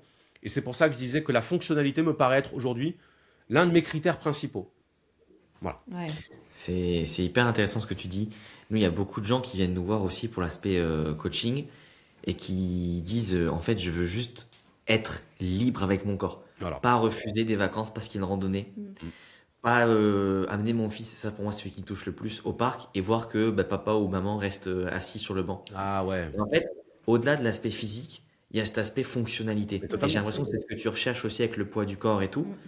Et je trouve qu'on est en train, tu disais, on est sur la fin des haters. Moi, je pense qu'on est aussi sur la fin du juste les biceps pour les biceps. Et qu'on se Ouais. pose de plus en plus la question, le cardio, Ouais. la souplesse, Ouais. la longévité. Et tu vois, nous, on aime bien jouer aussi au sport de raquette. Mm. Et à chaque fois, quand on joue contre des gens, ils disent, mais avec votre physique, normalement, vous devez être raide et tout. Comme si on avait associé musculature C'est au vrai. fait d'être raide, ce qui n'est pas en plus vrai Absolument. quand tu travailles les deux. Regarde les gymnastes. Mais Ils sont complètement. balèzes. Mais complètement. Les nageurs. Ouais, c'est hyper souple. Ouais. Mais totalement. Et je trouve qu'on va de Et plus en plus vers ça, et c'est trop bien. les gens qui font de la musculation à un certain niveau, à un moment donné, comprennent à quel point la souplesse fait partie des éléments pour progresser, des éléments très importants pour progresser, en disant je n'aurais jamais imaginé à quel point la souplesse était importante dans la musculation. Ouais. Et les athlètes, les gymnastes, qui ont d'ailleurs les physiques qui, selon moi, sont les plus harmonieux imaginables, Ouais. juste avant les nageurs, justement, qui aussi ont des physiques très harmonieux. Et je rajouterais, même si c'est pas un sport au sens athlétique du terme, la danse. C'est-à-dire C'est que vrai. la danse, pour en faire depuis pas mal de temps maintenant, c'est pas du tout une activité qui nous muscle, mais c'est quand même une activité qui nous tonifie. Et si tu as un bon cardio, quand même, ça aide. Ouais, c'est cardio, ouais. Ah, On va pas se C'est quoi Ouais. comme genre de danse que Ouais. tu fais? Comment? Tu fais quoi comme genre de danse? Danse de couple latine, donc Ouais. salsa et bachata principalement. Ouais, voilà. Salsa, ça envoie quand même. Salsa, c'est assez dynamique, surtout quand il y a des musiques à tempo assez rapide. Ouais. Euh, Quel crack. donc, C'est génial. ça, on va dire que quand même, après une soirée de 3 heures de danse, je pense que ça équivaut à quelques tours de terrain quand même. Oui, Ah, oui, on oui. va se mentir. Voilà. Et donc, Même. tu te sens vraiment bien, détendu. Alors, endorphine, dopamine et sérotonine grâce au contact aussi charnel, social que tu as avec les personnes. Ça, c'est très important. On dit la danse est un antidépresseur naturel, la danse de couple en particulier. Et c'est vrai que après une soirée de danse de couple, eh bien, on se sent bien. Et à tous les niveaux, à tous les sens du terme. Et c'est vrai. Et Et bon, ben ça, c'est un rapport au corps qui ne repose pas sur la force, qui ne repose pas sur la performance. C'est pas du soulevé, c'est pas tout ça. Même si ça compte, hein. Il y a des levées d'ailleurs, hein. Il y a des portées en danse. Donc c'est quand même important d'être assez solide sur ses appuis, on va dire. Mais au-delà de ça, c'est une endurance. Et ben, je pense que plus on avance en âge et plus on va rechercher cette endurance. L'endurance du cardio, l'endurance qui est permise par le fait de ne pas avoir une masse musculaire non plus trop lourde à porter, parce que ben, ça consomme énormément, hein. Vous savez, je veux dire, la nature cherche toujours l'économie. Mm. Euh, Être trop lourd, c'est pas économique. Donc, Ah non. c'est pas avantageux naturellement. Être trop grand non plus, c'est pas économique. Donc, il y a aussi des excès qui vont à l'encontre du but recherché au départ, c'est-à-dire l'optimisation. Bon. Moi, je pense que quand on connaît sa morphologie, quand on connaît son métabolisme, son système hormonal et ses besoins nutritionnels, c'est bien d'aller, à un moment donné de sa vie, d'aller vers ce qui nous correspond et pas simplement d'être en lutte pour prouver ce dont on est capable. Ouais. Voilà. Surtout qu'aujourd'hui, les produits dopants sont quand même de plus en plus répandus, et notamment chez les jeunes. Je suis peut-être vieux, réactionnaire et méfiant, mais je vois ça d'un assez mauvais œil. Ah non, mais tout pareil. Et tu as raison de dire aussi, on oublie qu'être musclé, c'est un luxe. Ouais. Parce que naturellement parlant, ça n'a pas de sens de devoir consommer plus de calories. Et on se rend pas compte que si demain, il y a de grands problèmes qui arrivent sur Terre, être musclé Mm. sera la dernière chose. Voire même, on cherchera à prendre du gras pour vous dire, on a quand même quelques réserves. Exactement. Et je trouve que quand tu parles, Charles, il y a une forme de sagesse Mm. de... En fait, je suis arrivé à un stade où je choisis ce que je veux, et c'est trop admirable. Et tu dis même, je veux sortir fatigué d'une séance. Et c'est beau parce que ça veut dire que tu as le recul nécessaire pour dire je récupère. Parce qu'il y a beaucoup de gens aujourd'hui, s'ils sortent fatigués d'une séance de sport, bah, ils sont cuits. Mm. Et toi, en fait, tu as ce truc de, en fait, je sais qui je suis et comment je fonctionne. Donc, je peux m'épuiser à la salle. Et derrière, ça m'empêche pas de faire ma journée de travail. Mm. Et je pense que pour beaucoup de gens, c'est le goal ultime. Bah, c'est pas évident de savoir. Parce que de savoir, déjà, regarde à la salle, tu te dis, je sors fatigué. Il y a aussi beaucoup de gens, malheureusement, qui sous-estiment ce qu'ils font à la salle. Et quand tu es tout seul, tu sais pas vers où aller, bah, on le voit bien, il y a des gens, ça fait peut-être 5 ans qu'ils mettent le même poids. En fait, tu peux augmenter, mais t'oses pas, tu te sous-estimes, etc. Donc déjà, tu progresses pas. Et en plus, bah ouais, quand t'as pas le recul nécessaire de dire, ok, je fais ça, entre guillemets, je m'épuise, mais je sais récupérer, parce que le but, c'est, enfin, on n'est pas anti-sport, au contraire, tu vois. Mais non, mais il y en a qui pourraient dire, oui, il faut pas en faire trop, parce qu'après, tu Oui. t'épuises. Quand tu travailles beaucoup, c'est vrai, mais d'un côté, il y a aussi des choses à mettre en place pour récupérer. Et en plus, toi, l'avantage, c'est que bah, t'as passé 40 ans, il y a encore des gens qui vont te dire, ah, mais à 30 ans, c'est foutu. Je peux plus Ouais. avoir le corps que je veux, tu Mm. vois. La génétique, le métabolisme. Ouais, mais en fait, ça montre, ton exemple montre parfaitement que quand tu mets les bonnes choses en place, que tu te connais, bon, c'est pas évident de se connaître, Oui. et ben, bah, mine de rien, le corps répond et t'as l'énergie de faire tout ce que tu fais. Et puis, je crois que t'as des enfants, si je me trompe pas. Ouais, j'ai des enfants. Ouais. Donc, bah, je pense qu'aussi avec tes enfants, tu sens que t'as beaucoup plus d'énergie. Nous, comme on voit, on a beaucoup de clients qui, Ah bah, malheureusement, n'ont pas l'énergie avec quand ton 40 ans. fils te demande de jouer et que tu dois te retrouver à pousser sa voiture et que tu es accroupi en train de marcher et que tu as mal aux cuisses, c'est là que tu te dis, bon, ça va que je sais faire 2-3 squats et que j'arrive à gérer mon cardio, mais sinon, sinon je décollerai même pas de mon fauteuil, quoi. Donc Ouais. je me dis, c'est important aussi d'être en forme physique pour élever ses enfants et leur faire faire ce qu'ils réclament naturellement en tant qu'enfants, c'est-à-dire de l'interaction physique, hein. Mm. Donc c'est faire le cheval en te montant sur le dos, c'est pousser la voiture, c'est leur courir après pour leur faire peur, enfin toutes ces choses-là. Mm. Et bon, ben, effectivement, si physiquement le corps ne suit pas et qu'on n'arrive pas et qu'on est essoufflé, et qu'on a juste envie qu'il nous laisse tranquille pour nous reposer, ça nous prive quand même d'interactions qui sont importantes dans la De construction souvenirs de aussi l'enfant. pour l'enfant. Souvenirs et d'éducation aussi, parce Bien que sûr. bah, mine de rien, tu seras un papa modèle aussi pour tes enfants. Et ça, en fait, par mimétisme ou pas une mimétisme, bah, tes enfants, ils auront envie de reproduire bah, ce que Exactement. tu fais, tu vois, les routines que tu as, parce qu'ils diront, bah, papa, il a la forme, il est bien comme ça, bah, j'ai envie de faire comme papa, quoi. Bah, de toute façon, voilà, le premier modèle identitaire d'un enfant, c'est son environnement immédiat.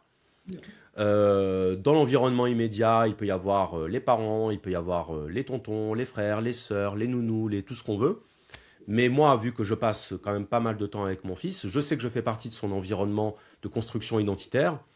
Et donc, je tiens à ce que mon exemple puisse lui servir d'une forme de modèle et de source d'inspiration vers, en tout cas, ce vers quoi il peut aller. Hein, c'est-à-dire que voilà, moi je fais partie de ce genre de père qui aimerait que son fils ait des activités à la fois physiques, artistiques, sportives, mais qui tient d'abord à ce qu'il fasse ce dont il a envie. Et donc ça passe par quoi? Ça passe par l'initiation, ça passe par la découverte, ça passe par montrer, tiens, regarde, on va prendre un ballon de foot, on va marquer des buts, et puis si ça t'intéresse, tu sauras que ça s'appelle du foot. Pareil pour le basket, pareil pour le tennis, pareil pour la boxe ou pour les tractions. J'ai fait des tractions et des dips devant mon fils, il a voulu en faire. J'ai fait faire ses premières tractions à mon fils.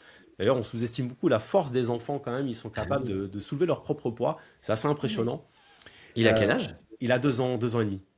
Ah oui. Oui. Ah ben, on en reparle. Après, il est assez athlétique. Il est assez athlétique. Tu vois, donc il a un poids de corps qui lui permet, avec des triceps assez importants. J'ai remarqué ça le jour de sa naissance. Quand il est sorti, j'ai dit, mais qu'est-ce que c'est que ces triceps? Oh, écoute, je t'en dirais pareil, sinon ça nous arrive aussi. Je me dis, Ah avec oui, le oui, sport vous me que direz, je parce fais, que c'est la première chose que j'ai vue. Mais c'est génial. C'est génial ce que tu partages et on a envie de t'amener sur un sujet où, en fait, tu sais, là, j'ai l'impression que tu représentes ce que devrait être, je mets une injonction, une forme de virilité saine. Il y a le corps, il y a l'esprit, il y a l'éducation, il y a la connaissance, il y a le fait de prendre soin de soi.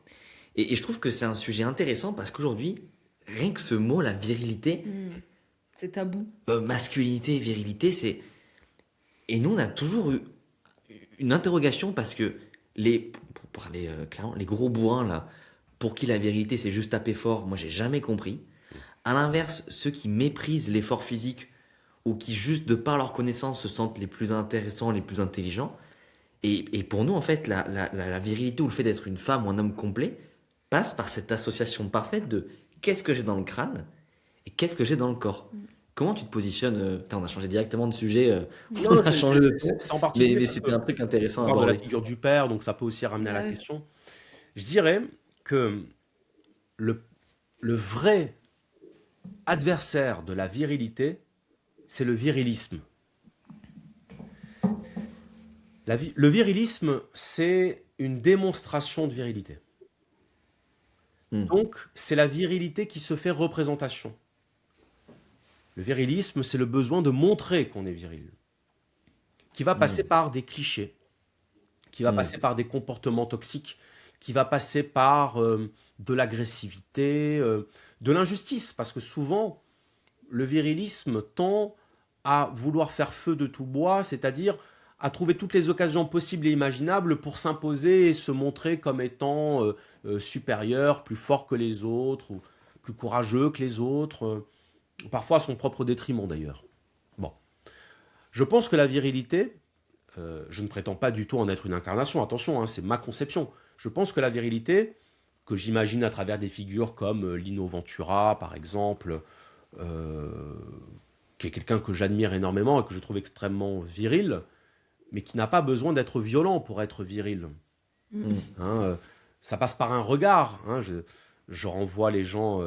tiens, bah, si vous cherchez un film à regarder ce soir, regardez L'Emmerdeur avec Lino Ventura et Jacques Brel. Excellent d'ailleurs, excellente performance d'acteur de Jacques Brel. C'est un film qui doit dater du début des années 70, d'ailleurs qui a été tourné à Montpellier, au Palais de Justice de Montpellier.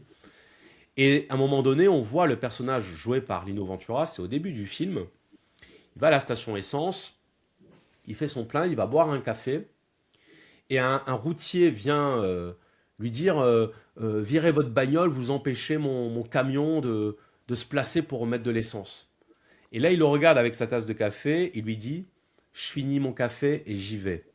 L'autre commence à s'énerver, et là, il le regarde avec insistance je finis mon café et j'y vais. Et l'autre dit non mais il n'y a pas de problème, c'est juste que voilà, bon, je comprends. Enfin, il l'a calmé juste avec un regard, avec des yeux. Bon. Donc, Lino Ventura inspire ça et dégage ça. Il faut savoir que c'était un ancien catcheur avant d'être acteur. Est-ce qu'on sait que Lino Ventura est le fondateur d'une association qui s'appelle Perce-Neige et qui vient en aide aux enfants handicapés et déficients? On le sait très peu. On le sait très peu parce que il avait une fille qui était atteinte d'une pathologie et que du coup, il a voulu un peu jouer de sa notoriété pour aider les enfants dans cette situation-là. C'est Comme un Artus. acte d'une générosité, d'un altruisme et d'une sensibilité qui n'est pas le réflexe premier du viriliste de penser à ça. Qui oserait remettre en cause à la fois l'extrême virilité de quelqu'un comme Lino Ventura et son extrême sensibilité? Donc je pense que la virilité, c'est la force qui accepte la sensibilité. Là où le virilisme, c'est ce qui veut se faire passer pour de la force et qui pour cela occulte la sensibilité. Voilà. Moi, je me considère comme quelqu'un de sensible. Je suis sensible, par exemple, artistiquement. Je suis très sensible à la musique et je suis très sensible au cinéma. Donc, de ce point de vue-là, je ne suis pas du tout un viriliste. Est-ce que je suis viril? Ce n'est pas à moi d'en juger. Ce que je sais, c'est qu'en latin, vir, c'est la force, qui a donné virtu, c'est-à-dire la vertu. Donc, chez les anciens, la virilité, c'est d'abord la vertu. Et donc, ça peut expliquer pourquoi j'ai une conception assez morale de la virilité. Non, mais c'est intéressant. Et j'ai l'impression, alors, je m'y connais pas, donc tu me diras que c'est aussi peut-être la vision qu'avaient les gens à l'époque de la Grèce antique, où j'ai l'impression que la virilité, sur la période du Moyen-Âge, elle a un peu changé. Et que là, il y avait vraiment dans les années 50 une autre vision de la virilité, presque que bourrine. Et j'ai l'impression qu'en fait, nous, on est plus proche d'un point de vue philosophique de personnes qui vivaient il y a plus de 1500 ou 2000 ans. J'ai l'impression qu'il y a un pont entre nos deux époques. Ouais. Tu vois, tout à l'heure, on parlait par exemple du corps, etc. Quand on prend soin de soi, on peut faire des saunas, des hammams, des bains froids. Bah, les Romains le faisaient. Caldarium, frigidarium, tipénarium. Puis pendant 1500 ans, on s'est dit non, on oublie. Et du coup, sur plein de points de la vie, j'ai l'impression qu'on rejoint plutôt cette époque que l'an 1200, quoi. Qui est techniquement plus proche. Je pense qu'il y a une modernité. Alors, je ne veux pas rentrer trop dans l'analyse, même si je pourrais, parce que c'est un sujet que j'aime, enfin, qui m'intéresse beaucoup. C'est l'évolution des mœurs, des mentalités à partir du XVIIIe siècle, et donc ce qu'on appelle la modernité, et en particulier la modernité libérale. Bon, à partir du XVIIIe siècle, il y a un mouvement civilisationnel qui s'est diffusé en Europe et en Amérique. Donc c'est l'idéologie libérale. L'idéologie libérale, c'est de dire la liberté est au centre, la liberté individuelle est au centre. Et donc le progrès, qu'est-ce que c'est? C'est l'augmentation des libertés. Bon. Et donc cette idéologie libérale, elle s'est traduite économiquement par le capitalisme. C'est-à-dire que le capitalisme s'est diffusé en même temps que ce libéralisme culturel, je dirais.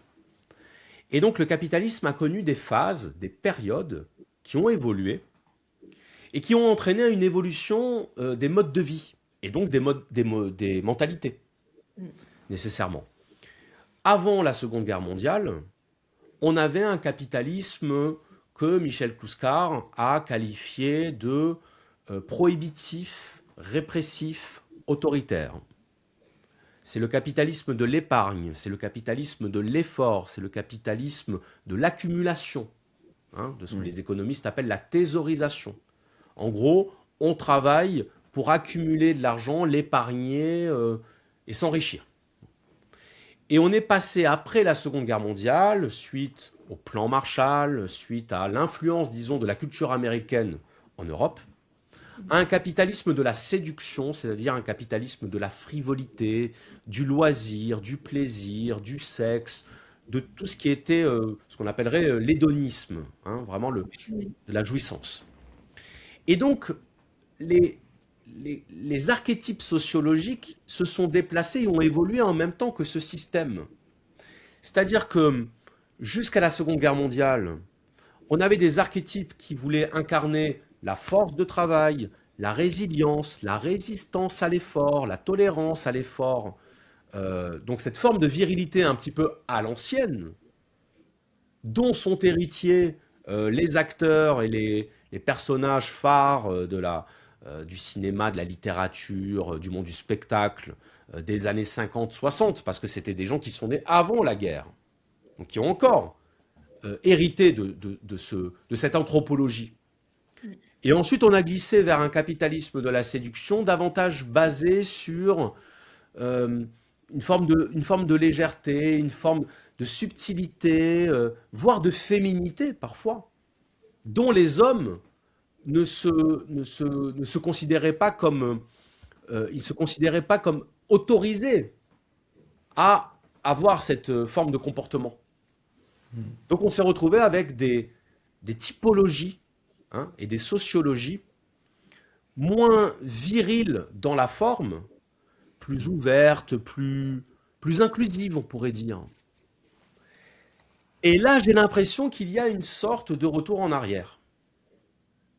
Comme si, à partir de la Seconde Guerre mondiale, on était allé vers un mouvement de libéralisation accrue qui fait qu'on a abandonné la virilité parce que ce n'était plus nécessaire.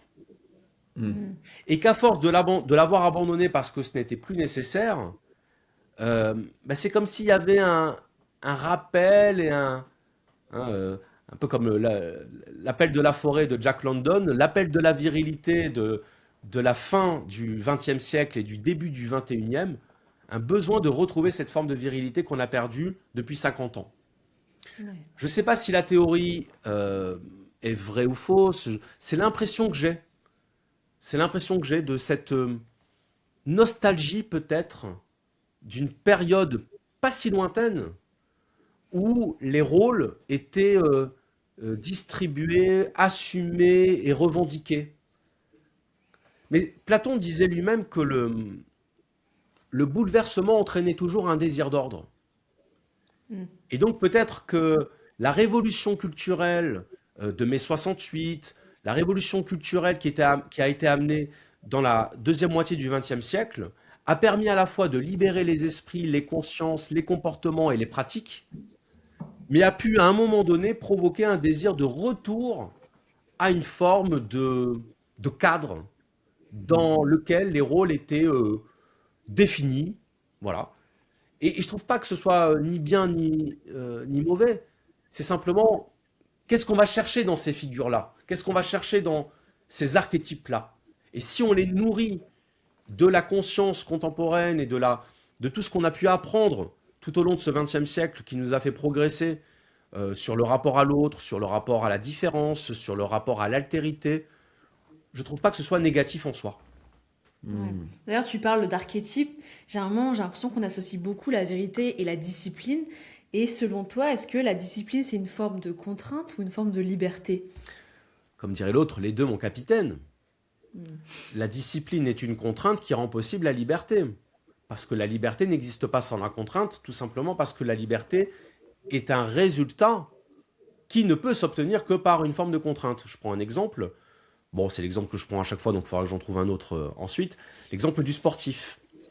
Le sportif n'est libre au sens où il ne peut réaliser la performance qu'il souhaite réaliser que s'il s'astreint à la discipline de l'entraînement, de l'exigence, de l'hygiène de vie, etc. Il n'y a pas de résultat sans ce qui rend possible le résultat. Le sportif en est conscient. Le sportif est un stoïcien par défaut.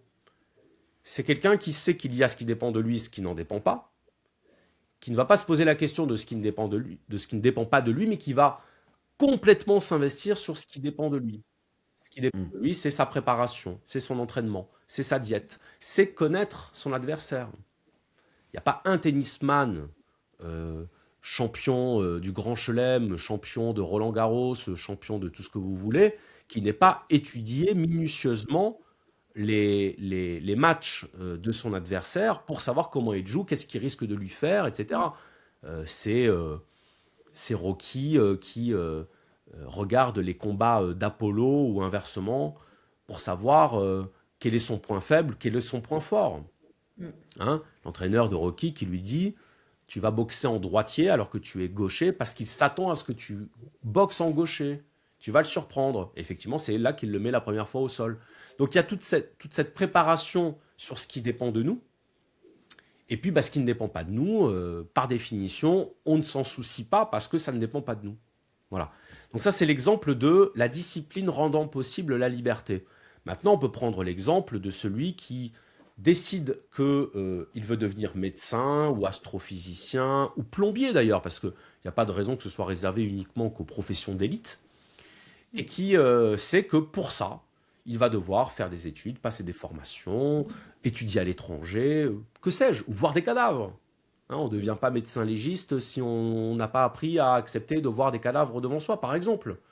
Bon, c'est pas agréable, c'est une contrainte, mais cette contrainte finit par s'imposer par une forme de pratique et d'habitude. Hein. Je veux dire, l'habitude facilite les choses difficiles, ça normalise l'habitude. Et une fois qu'on a normalisé ce qui nous paraissait contraignant et difficile, eh bien là, à ce moment-là, on se rend capable d'accéder à la liberté, à savoir de réaliser le choix qui était le nôtre de faire tel ou tel métier. Et c'est comme vous. De toute façon, dans un monde matériel comme le nôtre, un avantage ne va pas sans un inconvénient. Voilà. À part pour certains privilégiés qui ont, j'allais dire, hérité d'ores et déjà de tous les avantages possibles et imaginables et qui n'auront pas besoin de travailler. Même si je pense que la contrepartie se fera ailleurs et notamment dans le rapport existentiel à la vie. Mais ça, c'est une autre question. Toujours est-il que liberté sans contrainte, ça n'a pas de sens. Liberté sans contrainte, ça n'a pas de sens. D'ailleurs, la liberté absolue n'existe pas, c'est une fabrication de l'esprit humain. On a inventé la liberté pour désigner tout ce qui nous contraint et notre souhait de voir supprimer tout ce qui nous contraint. Quand on vit sur Terre, on est soumis à la gravité. Donc on n'est pas libre. Voilà, on n'est pas libre, on est retenu littéralement par le noyau terrestre. Et non seulement on est retenu par le noyau terrestre, mais en plus on est retenu dans le temps par la mort. Donc naître, c'est littéralement s'entendre dire tu ne décides pas, tu ne choisis pas. Ou plutôt tu vas choisir et tu vas vouloir et tu vas décider dans le cadre de ce qui t'est imposé. C'est ça dès le départ. Voilà, c'est ça dès le départ. La Terre est en rotation sur elle-même à une vitesse que j'ai oubliée là maintenant, mais qui est de plusieurs kilomètres par seconde. Hein, par seconde, je dis bien, pas par heure, par seconde. La liberté, c'est d'aller à contresens. C'est de tourner d'est en ouest ou d'ouest en est, je ne sais plus. Mais toujours est-il que c'est de, malgré tout, malgré cette contrainte, d'aller dans la direction qu'on a choisie. Le fait est qu'on ne choisit pas la direction dans laquelle la Terre tourne. On fait toujours en dépit d'eux, malgré. Et c'est ça la liberté. La liberté, c'est faire en dépit d'eux. C'est Will Hunting qui décide, un peu aussi influencé par son meilleur ami joué par Ben Affleck, qui décide de quitter sa vie dans les quartiers sud de Boston parce qu'il a des capacités mathématiques exceptionnelles et que jusqu'à présent, il voulait obéir à son déterminisme sociologique de dire non, je suis un pauvre, je suis un enfant battu, je suis un cas social, je reste avec les cas sociaux. C'était sa liberté. Ben Affleck lui a dit non, ta liberté, c'est justement de t'émanciper de ça. Parce que tu as la possibilité, tu as la force dans les jambes de t'extraire de cette gravité sociologique qui n'est pas une fatalité pour toi. Voilà. Eh bien, transformer la fatalité en opportunité, je pense que c'est ça la liberté. C'est beau. J'ai écouté avec grande attention. Franchement, merci beaucoup pour toutes ces questions. En fait, Charles, on a encore tellement de sujets à aborder. Donc, ce que je te pourrais propose, faire un épisode 2. Voilà. C'est ce qu'on allait te proposer. Je te propose que là, ça fait 1h30 et franchement, merci. Ouais. C'était Hyper une complet. masterclass. Et je pense que c'est la première fois que je tourne un épisode où je suis dans une position presque d'élève. Tu vois ce que je veux dire? Où genre, j'ai envie de me replonger dans cette période de lecture de philo que j'ai eue il y a quelques années, où tu sais, des fois avec le taf, on tombe vite dans le productivisme et l'utilitarisme, et on se dit, non mais si ça ne me sert pas, je n'y vais pas. Pour ça que je suis juste resté dans le stoïcisme, parce que ça me servait au quotidien. Et j'ai envie de revenir. Tu vois, là, tu m'as parlé de Spinoza, du pendule. Ça fait écho à tellement de choses. Donc, Ouais, merci beaucoup pour cet épisode. Bah, merci Peut-être à un vous mot de la pour fin votre que- invitation. Désolé d'avoir que été encore une fois trop bavard, mais ça, c'est mon défaut. Non, mais pas du tout. Au moins, Justement. t'es allé en profondeur dans les concepts et c'est bien. Et on pourra Et- se faire une V2. Et voilà, Avec si les grand gens plaisir. kiffent et tout, avec Carrément. plaisir, on se fait une V2. Est-ce que tu as un mot de la fin que tu veux partager, quelque chose? À part de dire aux gens de s'abonner parce que c'est important. Bah, mon mot de la fin est devenu un petit peu le même là ces derniers temps, ces dernières années, c'est de dire que la vie et la philosophie, c'est toujours de la rencontre, c'est toujours du dialogue avec ce qui n'est pas nous, et qu'il faut toujours accorder à la vie et aux autres le crédit de leurs intentions et se dire que l'autre a peut-être raison. Ça veut dire être à l'écoute de ce que nous envoie la vie et de ce que nous envoient les autres comme informations qui peuvent nous servir. Même si c'est dur à entendre, même si c'est pénible, même si ça nous fait aller contre ce qu'on pense, puisque penser contre soi-même, je pense que c'est ça le point de départ de la philosophie, être à l'écoute de ce que nous dit le monde, et ensuite en faire ce qui a les meilleures conséquences pour nous et pour le monde. Hmm. Bah, c'est un beau message de fin. Ouais. Merci beaucoup, Charles. On mettra Ouais. dans la description ton livre. Merci, ouais, bah tiens, je le remontre. Pour ceux Voilà, qui s'intéressent. remontre-le. Ouais. Franchement, on peut l'acheter en ligne ou pas? Ouais, il est disponible. Comme je dis souvent, En dans toutes ligne. les bonnes librairies. Alors, je précise pour les jeunes qui ne comprennent pas pourquoi je dis dans toutes les bonnes librairies, parce que c'est l'expression consacrée pour dire dans toutes les librairies qui le vendent, Eh oui, bah oui. et qu'on appelle bonnes précisément parce qu'elles le vendent. Mais qu'elles le qu'il est dans la plupart des grandes librairies, ça c'est certain. Et il est disponible sur Amazon, à la Fnac, Virgin, Cultura, enfin bref, il est disponible un peu Trop partout. bien. Ou sur le site des éditions Larousse directement. Bah, Génial. félicitations. Merci encore. Et bah, on se refera une V2 parce que je te promets, à gauche, on a les notes là. Il y a plein de thèmes, mais c'est trop bien. Du coup, ça se donne Je suis envie de faire habitué une.